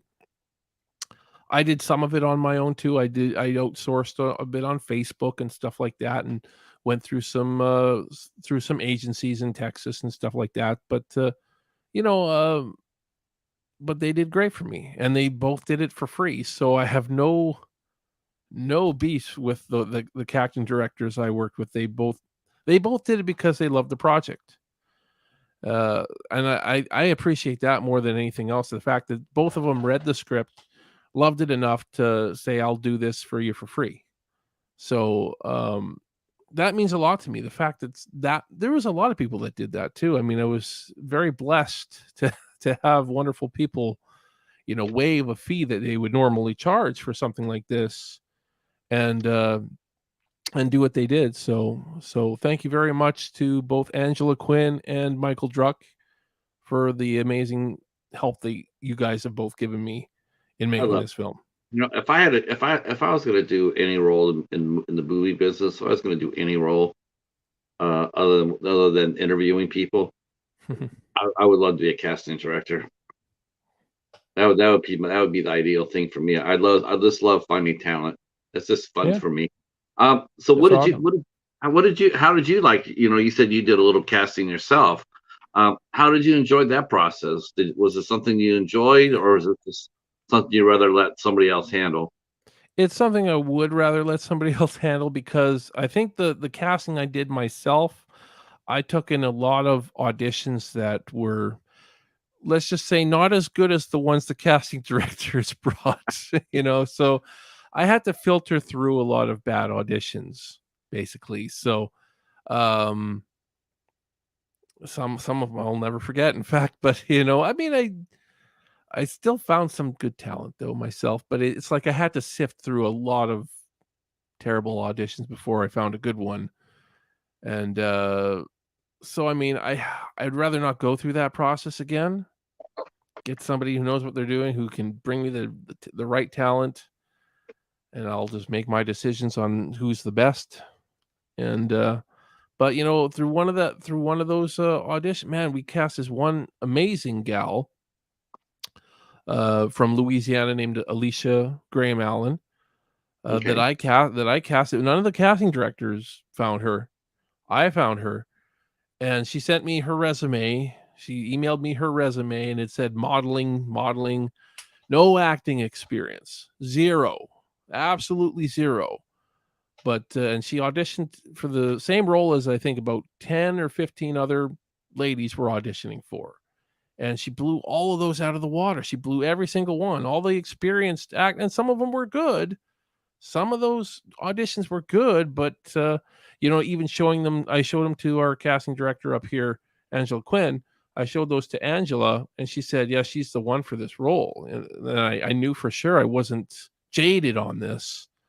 Right. That I was seeing it as well as I was seeing it. I was just surprised that she had no experience, and so that was a lesson for me that not necessarily every talent out there has experience. They just need they need somebody like me to give them that opportunity. So I I was think very happy that I found her.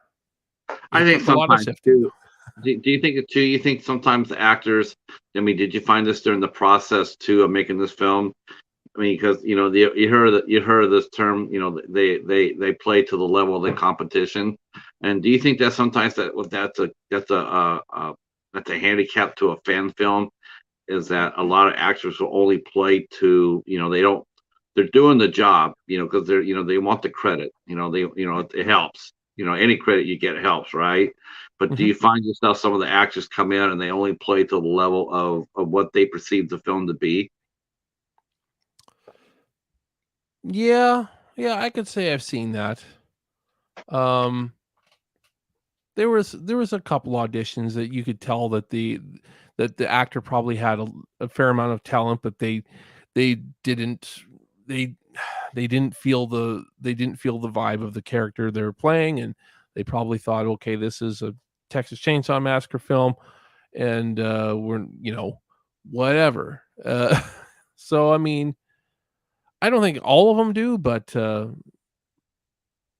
I saw that a couple times for sure. That there, I think I was like, I think this person has talent, but they're not giving it their all. Hmm, I can get that, yeah. uh so when is the movie? You said the movie's finished.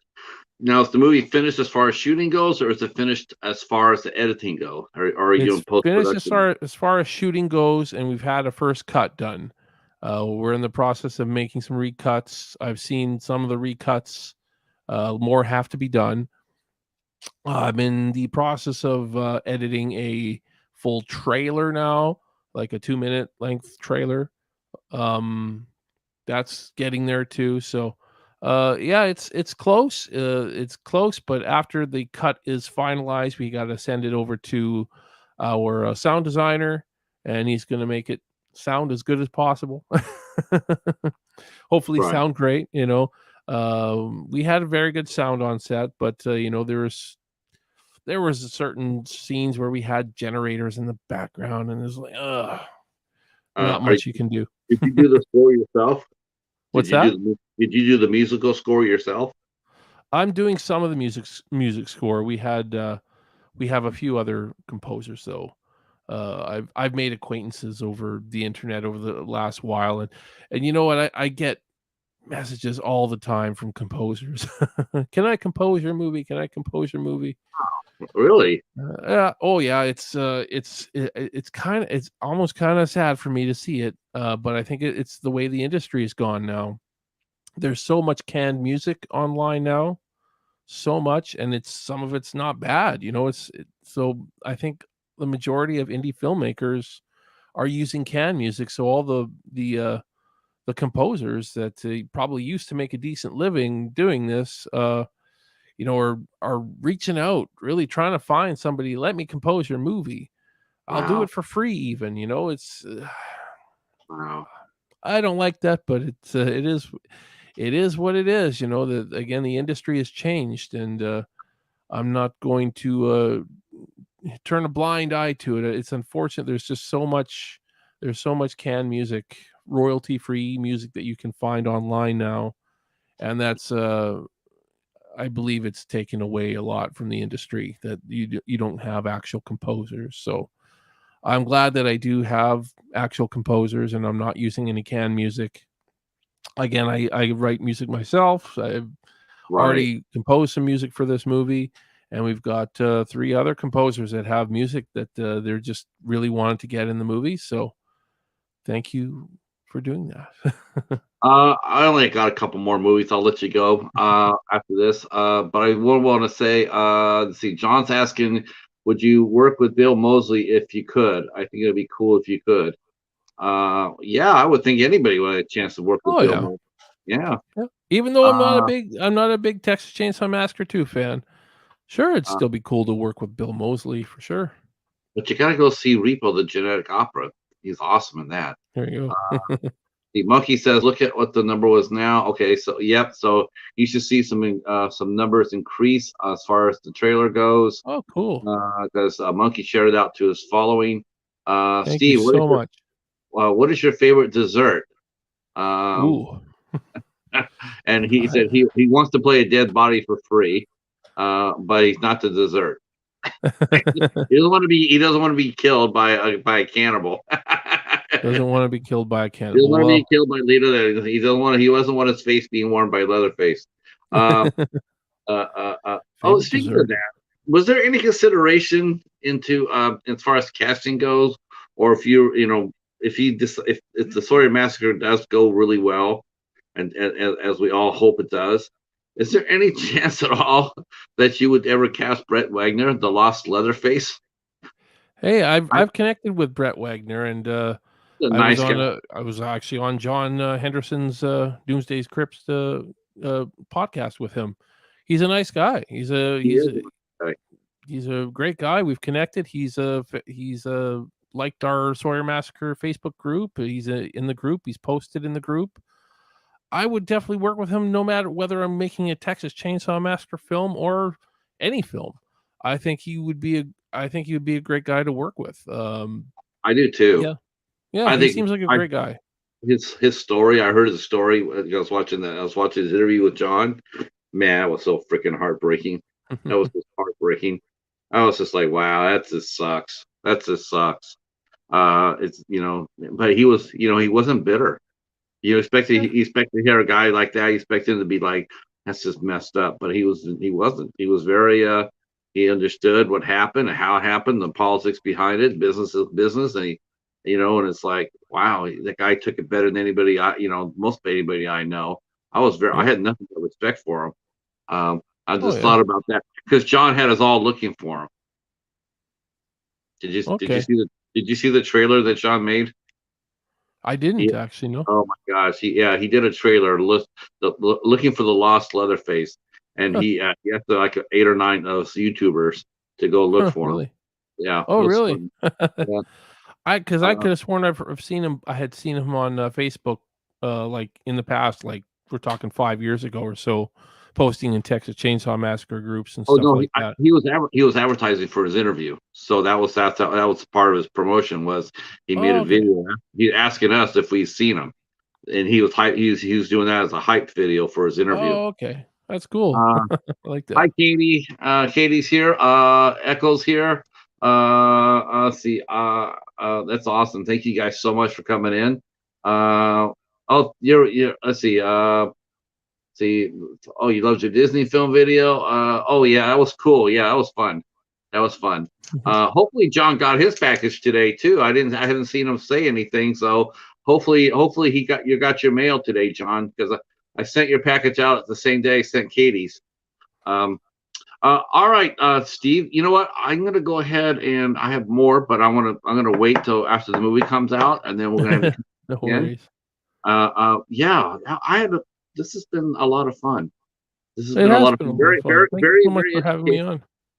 Very educational. Like I said, I've never talked to a filmmaker who's done a fan film before, so this is an education. And I gotta admit, though, I'm still holding my breath for you. I'll be happy till because you know what, you just never know. But at least you got the movie made. I mean, Yeah, I before mean, I 5, 10 couldn't years see ago, anything happening. I mean, we could get sued if we make money. That's I the don't know only how thing. But you're not as far as that goes. As long as you're not like as long as you're not selling them, even underground at a convention, as long as you're not even doing that, because you're right, all it takes is just that one person.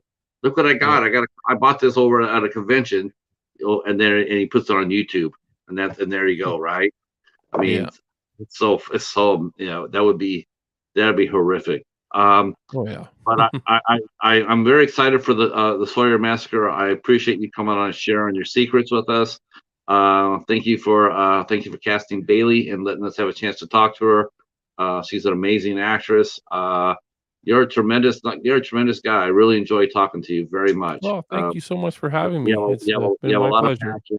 Yeah, you have a lot of passion. You have a lot of drive and a really good spirit. So I really appreciate that. And Well, thank you I'm so looking much. forward to it. I'm looking forward to your film. We'll stay in touch, of course. I'm For in the sure. group. I'm in the Sawyer Massacre group. If you have any Awesome. questions, is there anything that we can do to help you in your, as far as that goes? If you, I'll send you a friend request, and if you want to come inside Sure. our group, the Midnight I Society love that. group, you can come do that and push the Indiegogo campaign. You're more than welcome to do that. I'd love to do that. We'd love to push it. That's for sure. Yep, don't mind doing that at all. We'll put all the links down in the description box down below, so people can, if they want to contribute, they can. Um, Before I let you go, I gotta let folks know what's coming up on the old calendar. All right. Let's see. Sunday night here on we're going to Al Ducard's channel. We're going back there for our first of two shows discussing the American Ninja series. Michael Dudikoff and Steve James and Julia Ronson. That'll be on the 12th. On the 13th, Monday, we'll be back here with filmmaker Farrah Luce Savage. On the 14th, we will be talking to producer actress Elaine Huntington. On the 15th, we'll be talking to filmmaker Jason Johnson at 8 o'clock from Five Strike Films. And then next Thursday, the 16th, we'll be talking to filmmaker Andrew Jara. He has released a film called The Last Ones, which came out on Bayview Entertainment. He'll be here at 8 o'clock. And then next week, we have Young Talent Week, Rising Talent Week, and that is with Brandy Wheeler Pyramid on 8 o'clock, Stephanie Rose at 8 p.m. on the 22nd, Brandy's on the 21st, and then on the 23rd we have Chrissy Georgiana Peters will be here with us on the 23rd. Yeah, I find some talent too. I find some really good talent. Awesome. Oh, Bones is here. Bones is here. Yay, Bones. Um, uh, all right, everybody. I want to thank you guys so much for coming out and supporting the chat, supporting the interview. I appreciate it very much. We will talk at you real soon on Sunday night over on Al's channel. All right. Stay right where you're at, Steve. And Sure. thanks everybody and peace. I always rush that. Why do I always rush my